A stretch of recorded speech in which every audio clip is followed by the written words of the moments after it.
And good evening.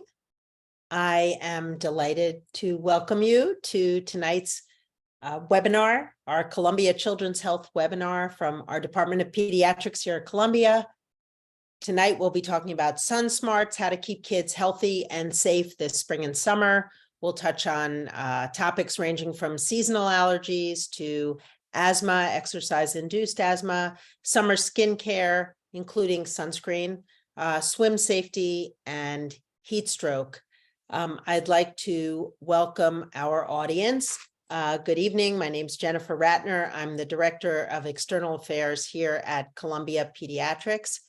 And I would also like to welcome our panel of experts. We'll be speaking tonight to Connie Kostacos, who is a pediatrician here at Columbia, and to Dr. Joyce Yu, who is an allergist, a pediatric allergist here at Columbia, to Meyer, Kattan, who is a pediatric pulmonologist here at Columbia, and to Dr. Christine Lawrence, one of our pediatric dermatologists. A couple of housekeeping items before we get started. The Q&A will be available for your questions. We will try to get to them either by typing in the answers during the discussion tonight, or possibly grouping questions together in a follow-up email. You can also watch this webinar again on YouTube, or if you'd like to, if you have to hop off, it will be available on our Columbia Children's Health YouTube channel, probably within the next week. And we will be following up after this webinar with a follow-up email that will have useful links and some resources. I think that will be quite helpful. And we have a disclaimer, which is that webinar content should never be used as a substitute for direct medical advice from a physician or another qualified clinician, or to treat any individual patient or child. But that said, we hope to have a really informational discussion tonight that does offer a lot of really useful information from our experts. And with that, I would like to get started. So I'm going to start with Dr. Yu. As I mentioned, Joyce Yu is one of our pediatric allergists in our department. And you may have seen her expertise was really recently called upon by the New York Times regarding seasonal allergies. And as we all know, seasonal allergies are back, and they came early this year. And I was hoping that Dr. Yu could walk us through briefly, especially for the child that we already know has seasonal allergies, what is important to know about all of these over-the-counter medications and how to use them. And starting from there, what are the different types, what's new, and how to use them? So thanks, and I give it to you, Dr. Yu. Thank you, Dr. Ratner. Thank you for having me. So yes, welcome to spring allergy season. So or in other words, the tree pollen allergy season. So we know that the tree pollens are the predominant pollens this time of the year, and they tend to be very high levels. As you probably have heard on the news, a lot of this has to do probably with some of the climate change and the global warming. So the trees are sprouting more higher levels of pollens, and as Dr. Ratner was saying, longer duration of higher levels of pollen. So probably our spring season probably started back sometime in January, and we usually wraps up in end of May, beginning of June, but we will see, kind of depends on from year to year. But in terms of the kind of the touch on the main things, the medications. So I wanted to actually start off with actually two major things that we do to kind of deal with the pollen allergies. It's medications and actually non-medical measures, which I'll touch on really quickly. The medications get a lot of press because people think of medications, but you also don't want to ignore the non-medical measures that you can do to minimize your exposure to the pollens. So I'm going to share my screen really quickly. So I'm going to put this up here. This will be shared with you guys in some documentation that we'll send you guys later, but just kind of it'll be easier for you guys to follow along with me as I kind of mention the different medications. So most of the allergy medications that we give to people or to our children to manage their allergies, most of them are over the counter now. there's some major classes that we have. So the first one is the oral second generation antihistamines. The next one is the anti-allergy kind of eye drops, which are actually a combination of antihistamines and mast cell stabilizers. And then the other one is over-the-counter nasal steroid spray. So these are probably the three big trio of medications that we prescribe to or actually recommend to our patients. And I just listed here the major ones that you would probably see in the pharmacy somewhere. These are the sort of generic names of the medications and some of the brand names that you may see here.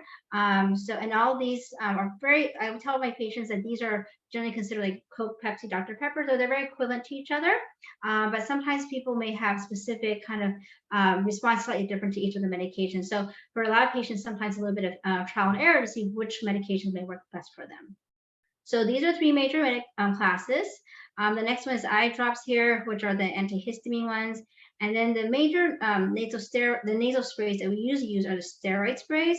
The one you may have seen in a lot of pharmacies nowadays is the fluticasone or the Flonase. But also you may have seen in recent months, as of last year, an OTC nasal antihistamine spray. So the generic name is azalastine, or the brand name is called Astapro.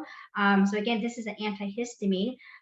So it works a little different from the steroid spray, but they can actually complement each other in terms of treating the nasal allergies. There's another one you may also see that's less frequently seen on the shelves. It's called nasocrom, which is nasal cromolyn sodium, which is anti-mast cell. And then finally, not that it's a medication per se, but it is out there, and it's something that people tend to forget about, are those nasal saline sprays, which are very useful to help clean out the nose, moisturize the inside of your nose, and kind of wash everything out. So those are the major classes here. And then I want to touch really quickly on things that we really actually don't recommend. So I know a lot of people go out there, they get stuffy, get sneezy, their nose are rubbing, and they're thinking, I need to get something really quickly to treat my allergies. So a lot of people go out there and they see Benadryl. So yes, Benadryl is an good antihistamine. It's what we call first generation antihistamine. But but one of the major issues with it is that it can cause a lot of sedation, and it's also very short acting. So we do recommend to limit your use for Benadryl. So there's a lot of temptation to use it every single day. But if you're going to be using something like Benadryl every day, we do recommend using the second generation, the non-sedating 24-hour antihistamines.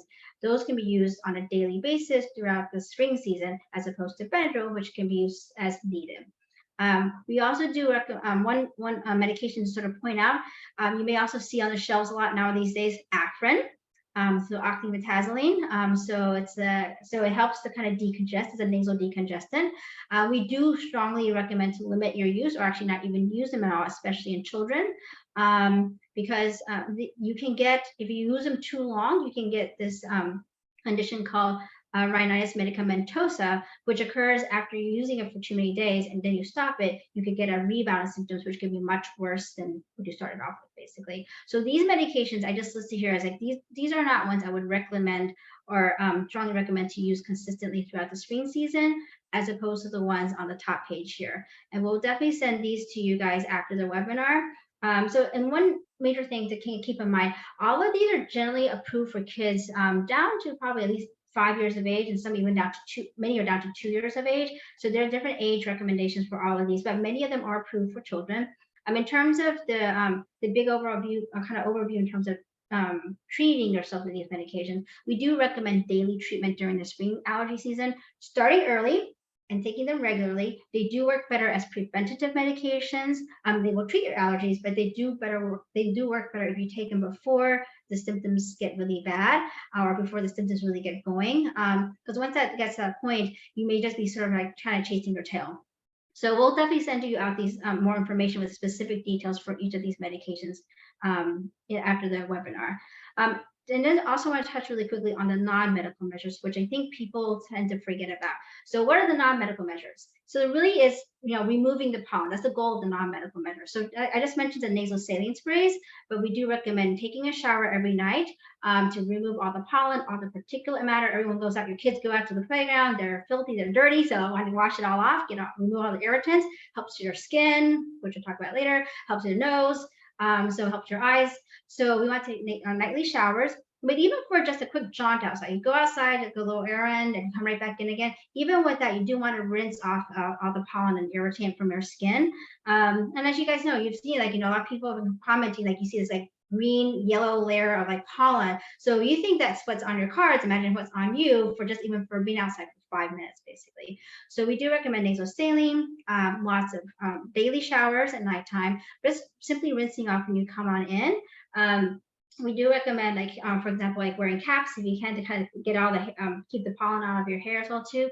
You also want to think about doing more indoor activities when, especially, particularly dry, windy days, when you have lots of pollen floating around in the air. And that's where a lot of people say, my eyes are bothering me, my nose is bothering me. So we would say probably may want to think about doing more indoor activities versus outside. But rainy days do help because they do help to wash the pollen out, but only transiently. That's the one problem that gets people, they think, oh, the pollen's gone. But remember, the trees, once they pollinate, they'll keep pollinating pretty much through the entire spring season until they stop pollinating. So so don't get tripped up by that. So let's see. So those things I would recommend doing is like staying inside, maybe doing more indoor activities. Swimming is good because it helps rinse off the pollen. And then like wearing hats. Glasses can sometimes help. So a lot of people complain about itchy eyes. So wearing glasses can sort of help a little bit. They actually do sometimes sell glasses to kind of help, especially for kids who play sports, to kind of minimize the pollen going into your eyes. But the goal with this is to minimize your exposure to the pollen, which is what's irritating you, until the trees stop pollinating, and at which point most people should generally feel better. One other quick update is I want to mention is that, I mentioned all the different major classes of allergy medications. There have been some recent changes in the guidelines.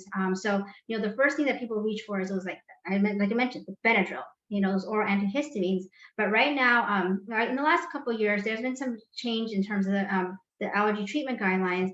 So there's a rhinitis practice parameters that came out about 2 or 3 years ago that recommend that actually if you primarily have nasal symptoms as part of your allergy symptoms, which that's probably a large percentage of people, we actually recommend considering first line therapy with using nasal steroid sprays or some combination of nasal steroid sprays and nasal antihistamine sprays. So it really it just treats where the problems are. So that's a little bit of update on terms of like your management or how you want to manage your patients' allergies. And then finally, I want to really quick touch on in terms of so this is for people who know they have allergies, but as we have been hearing, even people who haven't had any allergies or no prior history of allergies, they're all coming in with the exact same symptoms. And so it's very difficult to tell whether this is from irritation or this is from allergies. So the main way to really figure this out is to actually go to an allergist and get allergy skin testing. That would be the most preferred way of getting evaluated for allergies. So, we tell people, we get a lot of people running into the allergist during spring allergy season, and we tell them, why don't you treat your symptoms first, and then we can do the testing later afterwards. Because one of the problems with the testing is that you have to be off your allergy meds to get tested. And so, we'd rather you be treated, be happy during the rest of the spring season, and then we'll deal with it after the fact to determine whether you do or don't have allergies, basically. And then one more last thing to talk about really quickly is just the allergy shots. So, I just showed you all the different classes of medications, which all work pretty well. But, we do have some patients who say, I've been there, done that, done all this. I've maximized everything. I stay inside. I lock myself inside for 3 months, and I'm still terrible. So, what do we do next? So, another option would be allergy shots, and they've been proven to work. They've been proven to work down to children under like 6 years of age, in fact, actually, depending on the studies, and they're very safe. And what allergy shots are is basically we give you small amounts of the allergens that you're allergic to. They're in a very small shot. They're given subcutaneously. They're given on a regular basis. And what that does, it helps to desensitize you. So it makes you less sensitive to the allergens. So that way, when there is another spring allergy season, you're not going to be as sensitive to those tree pollens out there. So, so here in the US, we do what we call actual shots. But there are more and more allergens are coming out as in the form of a tablet. So otherwise called like a sublingual tablet. So there are some FDA-approved tablets out there for specific allergens that are approved mostly for older children, but they are working on studies for younger children to see if they will help them as well. So yes. Oh, that was a lot and really, really great overview of this. I think a lot of us, a lot of pediatricians are seeing a lot of seasonal allergies, and it really does seem like more. And whether it's from the climate change or it just seems like there are a lot more allergies, and this gave us a great overview of advice and how we can help our patients and help them unpack the differences between all the different medications. I know there's a lot more to say on it as well, but I think this was really a great overview. So thank you for that. I'm going to move now to Dr. Kattan, and I see there are already a couple of questions that maybe Doctor, you can answer. But I do see that there, sorry, I'm just looking at the questions. There are quite a few questions already. But I will move to Dr. Kattan to talk. He's going to talk a little about this season of increased exercise, we hope, for kids and what that means for children with asthma. But before that, I think I'd like to just ask you about smart therapy for asthma, because maybe not everybody's caught up in what that means and what the newer asthma therapies are. And perhaps also to touch a bit on what we see a lot of ads for on TV, which are the biologics. So Dr. Kattan. Thanks, Jennifer. I'll start with the smart therapy. This is using the medications that are combinations of an inhaled corticosteroid and a long-acting beta agonist, sort of a longer-acting albuterol, basically. And in Europe, they started using this really on an as-needed basis for people with mild intermittent asthma, so that instead of using albuterol, if you were having an exacerbation or some increased symptoms for a while, you would use the combination of the inhaled steroid and the long-acting beta agonist as needed basis. So first of all, these drugs were first used as a step up of therapy of people who weren't responding to steroid, and are used really for daily therapy. But for people who have intermittent disease, you could use it on an as-needed basis. And the reason that that's possible is because one of the medications, Symbicort, has a long-acting beta agonist that acts pretty quickly, so that you would get a response quickly. And in addition, by using it 3 or 4 times a day, you would be getting a little boost of steroids. So this is really to avoid oral steroids.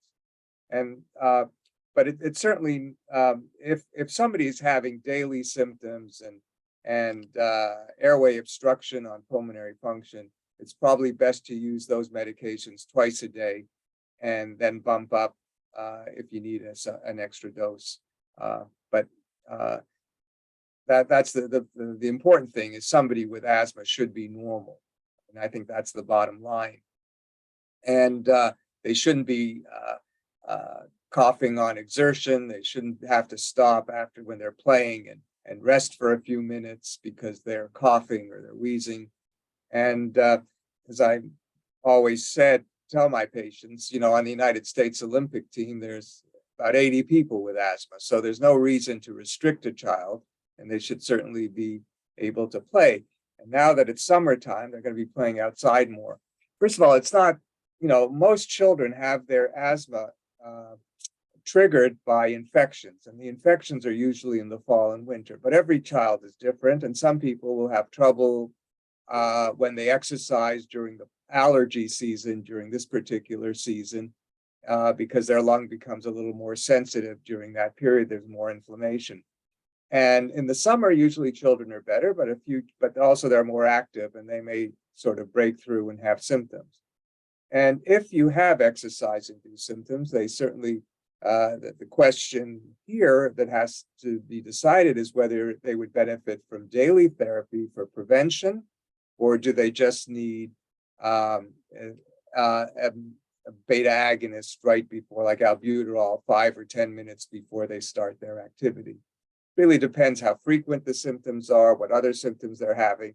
Just keep in mind that having pure exercise-induced symptoms may not, is not that common. It's much more common to have other symptoms, and when you run around, you have more symptoms. So, and those people may benefit from daily therapy. You asked me also about the new biologics, and we were certainly inundated with TV ads for these biologics. There's 3 that are approved for children 6 and over. That's dupilumab, there's mepolizumab, omalizumab. Omalizumab, which is Xolair, has been around for many years, at least 20 years now, approved. It's a good medication for children who are allergic. It's also good for children who are having viral exacerbations during the fall season. And it does prevent this viral-induced asthma, even though it's an allergy medication. Dupilumab is really good for children who have both asthma and eczema. It's very good for eczema, even without asthma. And mepolizumab also. Now, there's certain criteria for using these medications. For the dupilumab and mepolizumab, it's really beneficial for children with high eosinophil counts. Xolair or omalizumab is good for children with high IgE levels, but if it's too high, then it really can't be used because the dose is based on both the IgE level and the weight. So it really needs to be, before using these drugs, I think they should be assessed by either the allergist or the pulmonologist to see if they're really candidates for this, because these children are really more severe, and but they can really benefit from those drugs if they're poorly controlled on inhaled steroids. And you would prefer to keep, not to use too high dose inhaled steroids. That's another reason actually to use the combination of inhaled beta agonist and steroid, because instead of bumping up to a higher dose of steroid, you can just step up to the combination medication and leave the steroid dose at a lower dose. Understood. That was really, really helpful, and especially about the biologics and the need to refer for those in particular.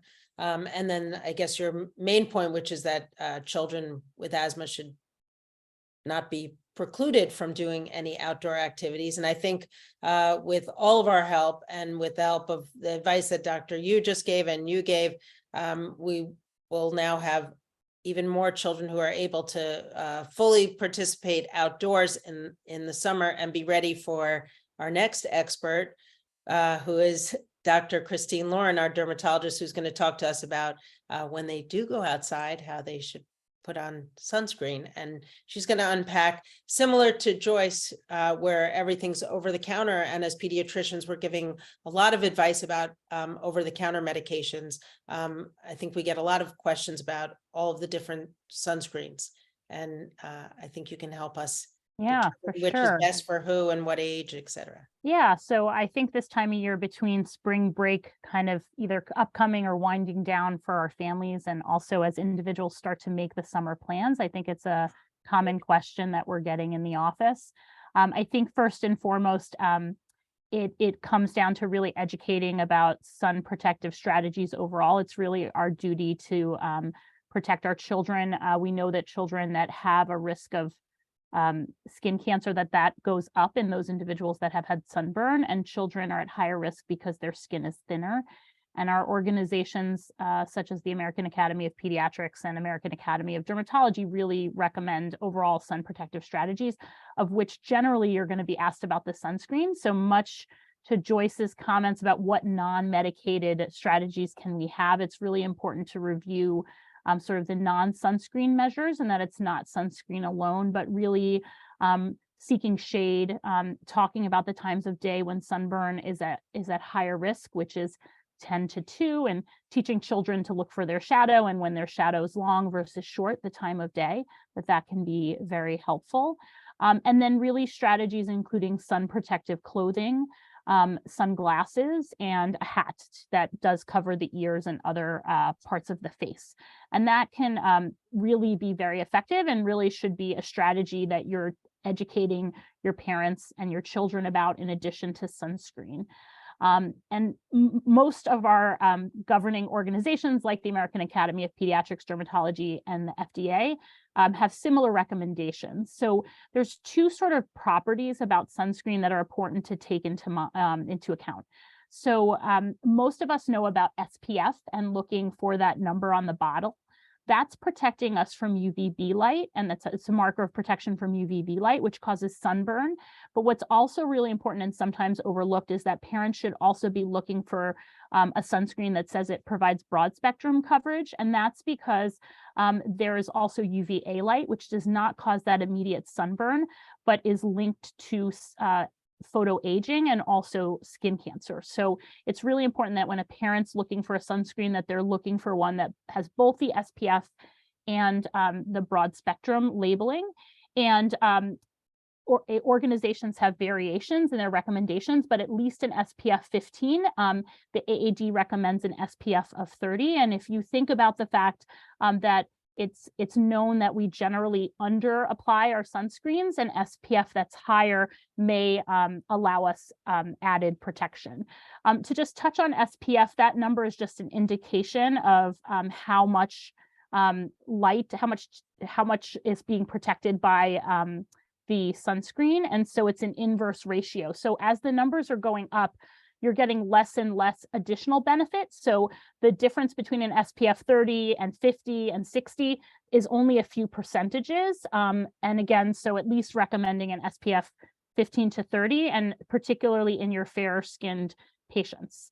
The next question that sort of comes up is ingredients. And so there are two main categories of ingredients. There are physical blockers, and those are sunscreens that form a physical layer, sunscreen ingredients that form a physical layer on the skin surface. And there are two known ingredients, that's zinc oxide and titanium dioxide.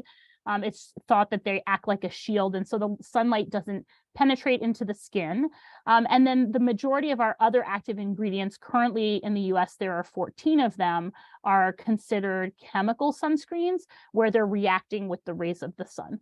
And so each ingredient of those 16 has different properties in terms of what component of UVA and what component of UVB they block. And in general, for a sunscreen that's labeled as broad spectrum, it is often made up of one or more sunscreens to provide that spectrum of coverage.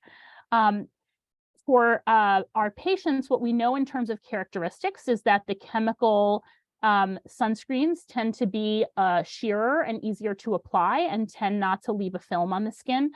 The physical sunscreen, so that's zinc and titanium, those are the two to date that the FDA has labeled as grays, which is generally recognized as safe as effective as an over-the-counter product, tend to leave a little bit of a film and sometimes are a little bit harder to apply. So parents often ask about those things. Particularly in our younger children, it's generally recommended to use a zinc or titanium product. Parents will often ask with their infants, when is it early enough or too early, or when can my child wear sunscreen? It's generally recommended by the AAP for children under 6 months of age that we're using all those other sun protective strategies. And as children are getting older, that we're utilizing sunscreens to the extent that they're needed, and trying to aim more for our physical sunscreens. Those physical sunscreens are generally better tolerated in our patients who might have eczema or sensitive skin, because some of the chemical sunscreens can cause potentially irritation. Some of the barriers, again, particularly in our older children or our patients who have a darker skin type, is that it can leave a whiter film. And so there are products that are made that have sheer zinc or nano-sized zinc or tinted sunscreens that can overcome that barrier. Just some items to point out as well in terms of controversies. You may be asked by your patients in terms of, there was some media attention to benzene in many personal care products, including sunscreen, in late 2021. And that was based on an independent laboratory that had tested sunscreens and had found benzene in some sunscreens. And so there are lists available of sunscreens that do not contain those ingredients, and many sunscreens are now labeled as such. Again, what I encourage my patients when I talk to them about sunscreen is to make sure they're looking at the bottle and turning over the ingredients and knowing the ingredients that are in their sunscreen. The last thing I just comment on is about application. So it's really important that patients are applying it every 2 hours, or after they're getting out of the water, they should immediately reapply. Also, if they're getting very sweaty, generally something that is waterproof, it allows 40 minutes of coverage. So after 40 minutes of activity, you should be putting it on again. And that's kind of a very basic overview. If Jen, if you have additional questions, that I'm happy to go into more details. I could talk about sunscreen for hours. I think you answered our, a lot of my questions that were coming up as you were speaking. So that was really excellent overview of how to make sense of all the different kinds of sunscreens and how to help our patients choose the right one and at what age. So I think that was really, really helpful. Now that we have everyone in covered in sunscreen who should be, now we turn to Dr. Kostakos, who is going to turn to pool and swim safety. And, unfortunately, as we all know, as pediatricians, drowning does remain a leading cause of death, particularly for 1 to 4 year olds. And Connie, I think, is going to be able to give us some swim safety guidance. Thank you, Jen, and thank you for having me here today. And just like Jen mentioned, it's kind of sobering, that fact that the #1 cause of death due to unintentional injury in children ages 1 to 4 is drowning. And it's actually the 3rd leading cause of unintentional injury death in children aged 5 to 19 years of age. So it's really an important topic to keep in mind as we embark into the spring and summer months. In general, the preschool age kids are most at risk in pools, and it's usually during non-swim times. And then the adolescents are usually most at risk and drown in natural water. And so again, keeping in mind, the ages and where these things happen can help prepare people a little bit more so that they don't put themselves at risk. When anyone talks about swim safety and pool safety, there isn't one single thing that we can do that's going to assure us that there isn't going to be a drowning. So we talk in general about layers of protection. And I would say the one layer of protection that has pretty good evidence to prevent drowning is fencing. 4-sided fencing around pools. And this does not include the house as being one side of the fence. Because as you can imagine, if your house is one side, there are ways that children can escape through doors and get into the pool area. So you want an entirely enclosed pool with a fence that is at least 4 feet high and that has a self-latching gate. And the recommendations for that, the height of that latch is 54 inches. So you really like to keep children away and that they don't have a means to open up these gates.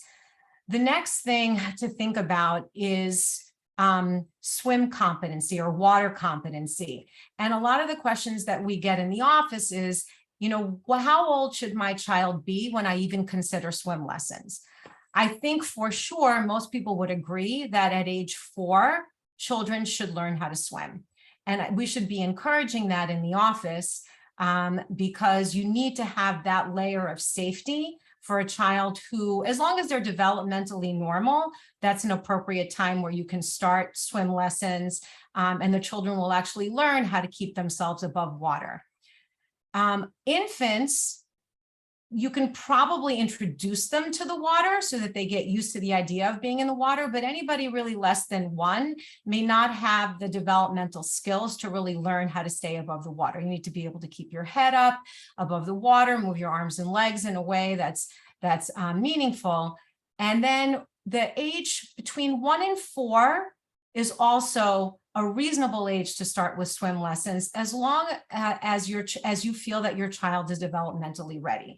If you take a 1-year-old into a pool who's screaming and unhappy, that's probably not going to be a very fruitful experience. But for sure, age 4 and above, and consider between 1 and 4. And it is something that I think you need to make parents aware of, because they don't really realize how important this is.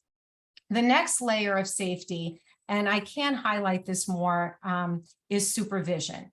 And if you're talking about supervision when you're in the water, that means that some adult or someone that knows how to swim and knows how to recognize when someone is in trouble is within arm's length of a child. It's called touch supervision, is what you refer to it as. And if you are in a group setting and there's a party or some, a number of children, the recommendation is to actually have someone who's keeping an eye on the water, someone who's not distracted, who's not checking their texts, who's not drinking, who can keep an eye on children, and then rotate that role. So fencing, water competency, supervision. With supervision, you also want to make sure that if someone is going to go swimming, they're going to a place where there is a lifeguard or someone that, is keeping an eye on the body of water, whether it's a pool or a beach. And then another thing to consider, which is also proven to prevent drownings, is life jackets. And I don't mean the floaties or the noodles or the other inflatable life preserver type things that you can buy that can deflate or fall off of a child's body. But these are Coast Guard approved life jackets. And we know that anyone who's near a natural body of water, anyone who wants to get onto a boat, is required to have a life jacket when they're less than 13 years of age. But many of us would also argue that even in a pool, or if you're in a setting where you're not certain that your child is very confident with swim competency, that they wear a life jacket. And I can tell you from personal experience with my children, we've been on vacations, we've been on cruises, and they want to go on the slide. They want to go into the deep end of the pool. And if you're not convinced that they can stay above water, then you go ahead and put on that, that life jacket, and you might be the dorky parent, that's carrying around that life jacket, but it really does make a difference in keeping your children safe. The only other thing I wanted to mention in addition is that, we're talking about like pools and we're talking about bodies of water, but I would be remiss if we didn't talk about drowning in and around the home. And that happens to be the most common reason that infants can drown. And most of us, recognize that bathtubs, toilet bowls, buckets are all dangerous for these younger kids. And we just have to be mindful of that inside the home at any time. And it's never too young of an age to start talking about sort of water safety and drowning. And I'm not sure if there was anything else, Jen, that you wanted me to touch upon.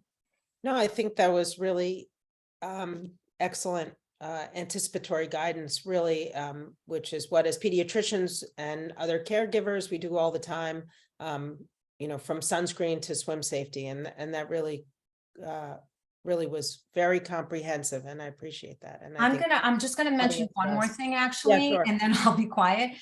For adolescents, adolescents drown in natural water for a couple of reasons, right? So some of them don't realize that they're not very good swimmers. Some of them underestimate the danger.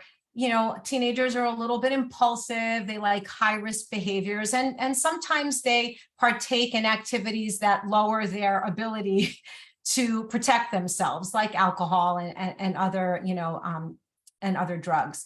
And so it's really important that you teach your teenagers to not drink when they're going to be around a pool or at the beach, and that they never go into water head first where they don't know what's underneath. Because inevitably you hear that terrible story that either a child or a teenager drowned because somebody dared them to do something and they didn't know how to swim, or they dove into a body of water and it was shallow, and then they end up having, you know, spinal cord injury. So I just wanted to add that in as the adolescent piece. Yeah, definitely really important. So thank you for that. Now we're going to turn to another summer health hazard or some annoyance to a health hazard, which are bug bites. And similar to sunscreen, how to prevent them with repellent. And maybe you can also comment on the combination of the two, repellent and sunscreen. So Yeah. bug bites, repellent, and Again, a very common a question, I'm sure, for all of our pediatricians in the audience, particularly as the weather's starting to warm up. I think I'll take the second question first. So in terms of combined products, those are generally not recommended. So there are products that are available that contain both sunscreen and an active ingredient as a repellent. The problematic component to that is that because there's guidance to reapply sunscreen every 2 hours or after water activity or sweating, you're reapplying frequently a product, and that could potentially lead to toxicity in terms of the insect repellent. So generally that is not recommended. I would just caution about when parents are presenting with bug bites, just assuring that they are bug bites. Bug bites are generally a hypersensitivity to those insect bites, and they can be very itchy, very swollen. Sometimes parents might present with questions about their children having hives, and so sort of the static nature that those spots don't go away can sometimes help you tease that out. And we can talk in a minute a little bit about symptomatic treatment as well. But in terms of insect repellent, there are several that are approved by the EPA. The two that are most common are DEET and Picardin. DEET is sort of recognized as safe down to 2 months of age, and there's no high limit. Generally, most products contain 20 to 30%, although they can contain more. Picardin is generally recommended in children 2 and up, although there hasn't been any significant toxicity that's been appreciated. So those are the two most common. There are several others that are recommended as well.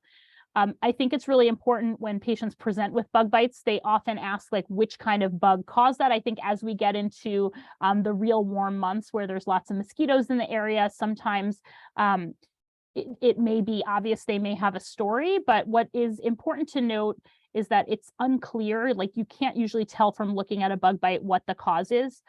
Particularly sometimes parents have concerns about bed bugs versus flying insects, etc. Sometimes the pattern in which they're found on the skin can be helpful. So if they're in a linear array that suggests that there's a bug that was walking on the skin, that may be suggestive that it was a walking bug. And particularly in a time of year when you're not around flying insects, that could be a bed bug. But as we get into the warmer months, we're more faced with mosquito bites from being on vacation and being at camp and being outdoors. Just remember, as we've talked about in many cases, there are measures that one can take that are non-medicated. So making sure to wear adequate clothing to keep the area covered. Symptomatic control is really important. These can be very itchy. You want to limit scratching to prevent superinfection, and cool compresses can be helpful. But in those patients that are symptomatic, using a topical steroid either over the counter or for exuberant reactions, a prescription topical steroid may be indicated as well. that was excellent. Can you touch a little bit maybe on tick bites and Yeah, so I think in terms of insect repellent and sort of measures, I think it's important if you're going to be in an area in the woods and you're in camp. Obviously, doing tick checks is really important because children are not going to be wearing long pants and tucking their socks in. But obviously, if you're going for a hike, wearing light clothing and tucking your socks in and doing a check thereafter is really important.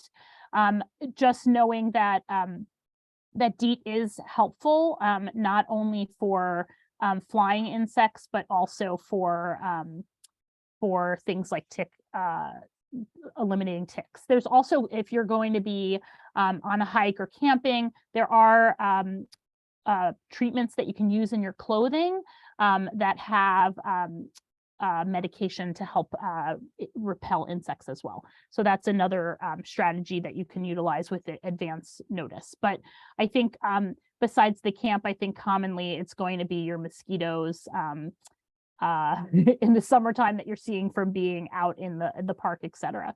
So, but permethrin is an option to treat clothing if you know you're going to be camping or somewhere heavily exposed.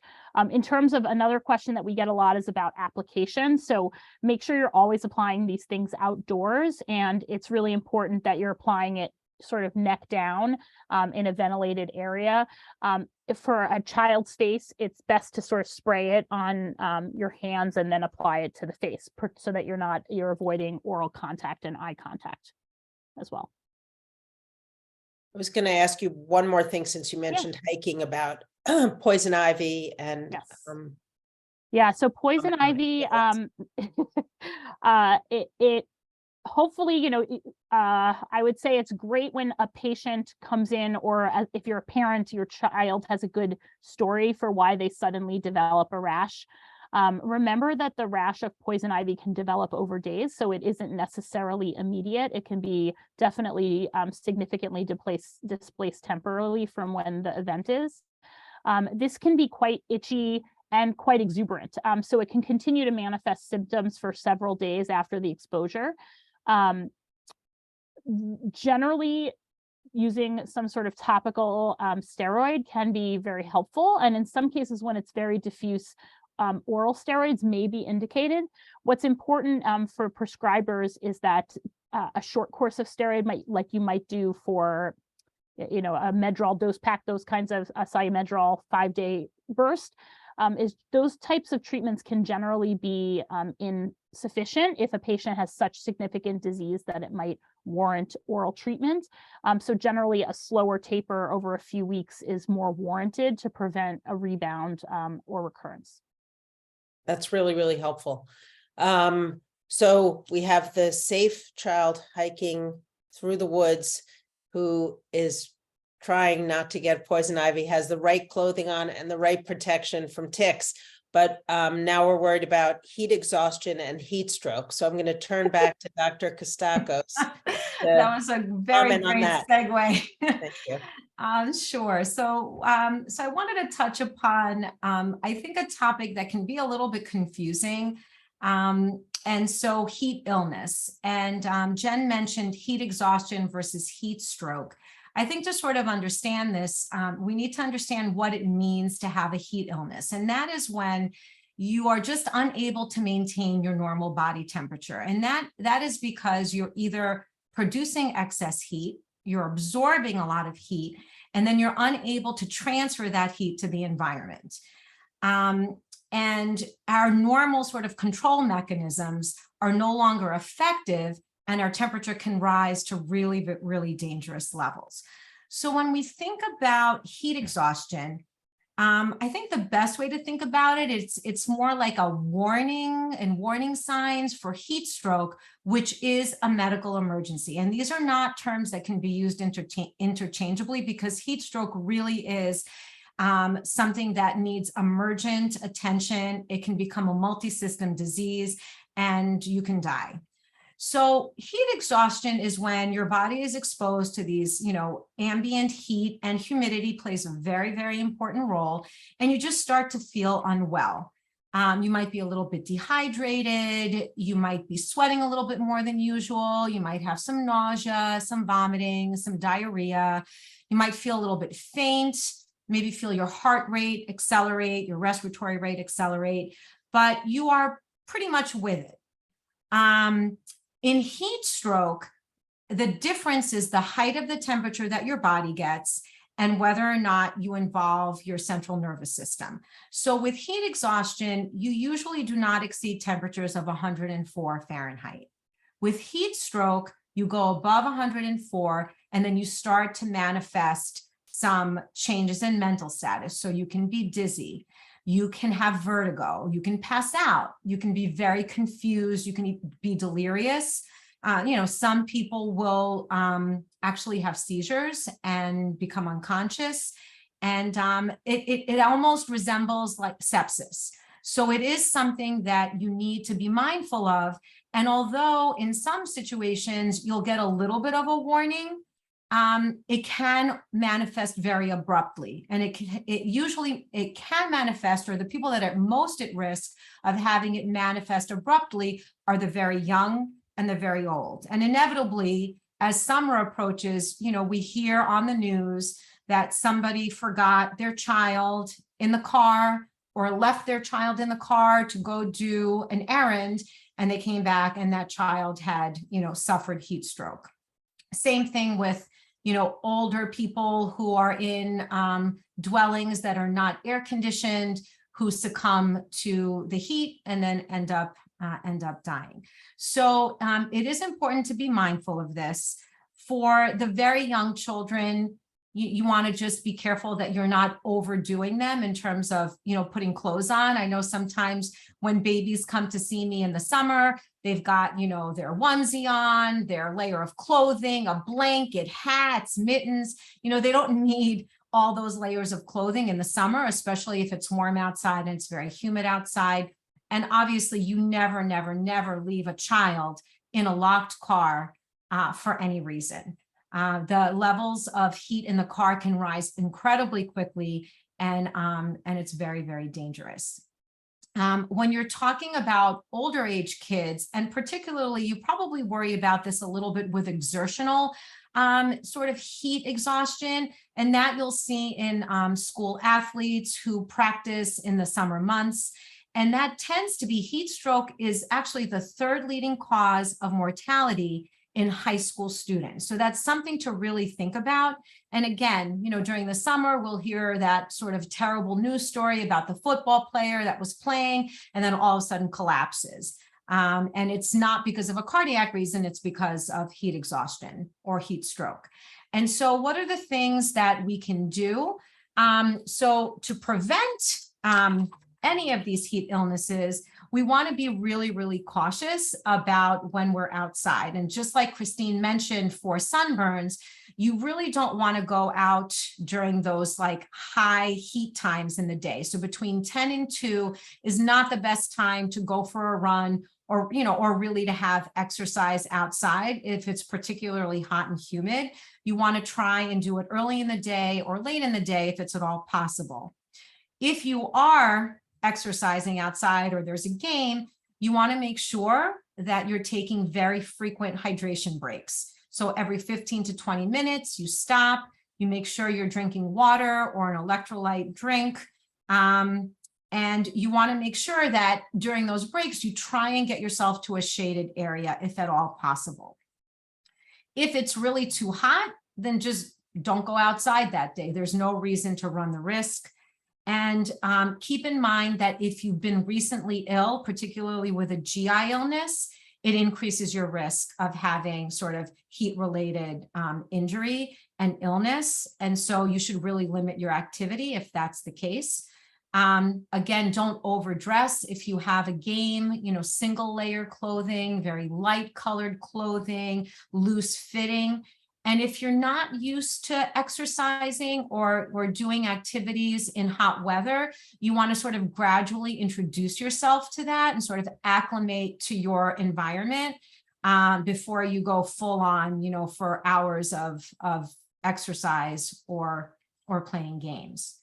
And then if you do start to feel a little bit woozy, you have some of those symptoms that I mentioned before, sort of the nausea, the like not feeling like yourself, kind of flush, sweating a lot, then you just have to stop what you're doing and get to a cool place. If you're outside and there's a tree, you go sit under a tree, get into a car that's air conditioned, a building that's air conditioned, drink as much as you can. If you can, take off excess clothing if you're able to do so. And then, I used to make fun of this in a couple of times when we went to Florida, where people would walk around with those misters with the fans on them. But sweating and evaporating is the most effective way of cooling yourself down. So if you can spritz yourself and then fan yourself, that's also a way to cool yourself down. Those were all great tips, including about the spritzer and the fanner.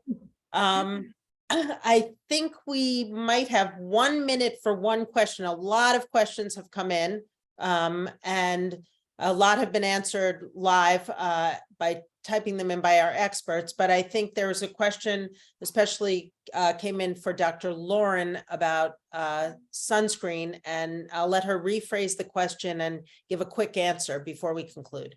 Yeah, so I had, there's a question that came in about chemical sunscreens and which ones to avoid. So generally products in the US do not contain the 2, including PABA, that have been discontinued. But there are 14 ingredients. So anything under active ingredients other than zinc and titanium is a chemical sunscreen. And there's a lot of questions from parents because if you may recall in the literature and in the media in 2020 and 2021, there were some studies that had shown absorption of some of these chemical sunscreens through the skin in adult patients. And there are no organizations that suggest that that this is indicative of any medical complication and that this has implications, but more studying is warranted so that no one should avoid or refrain from the use of sunscreen, but particularly there will be questions about chemical sunscreens, and that's based on the fact that there have been studies that have shown in adults that there can be absorption within one application that are exceeding the levels put forth by the FDA. But absorption does not necessarily mean that there is sequelae from that. And so again, more data and more testing is being done. And for that reason, some parents may lean towards picking a sunscreen that is more physical sunscreen. Excellent. Thank you so much. You're welcome. So we're going to conclude. I think we really heard a lot, covered a lot of really, I think, very important topics for the pediatrician and other caregivers of children and adolescents, and things that can really make an enormous difference in people's lives. This anticipatory guidance, really, really important. We also covered a lot of the over-the-counter medications, whether they are whether it's sunscreen as or repellents and the over-the-counter allergy medications. We heard from Dr. Kattan about asthma and asthma treatment and keeping kids healthy to be outside and do everything that they can do. Really a lot of topics. And my point being that we will be following this up with an email in the next few weeks, which will have a lot of useful links and some more follow-up information. And we will try to answer some of the questions that were not answered tonight, for which we apologize, but we did answer a lot. I hope that all of you out there found this useful. I know I did. I learned a lot from all of you on the screen. So thank you very, very much to our Columbia Children's Health experts. I want to let you know that the next in our webinar series, we will be having a webinar sometime. The date is still to be decided in the next few months, that will cover the topics of immunology and rheumatology, and it promises to be really, really excellent. And I wanted to let all the pediatricians out there who are going to the PAS meeting this weekend, the large PAS meeting in Washington, D.C., to know that they can meet us at the New York Presbyterian booth.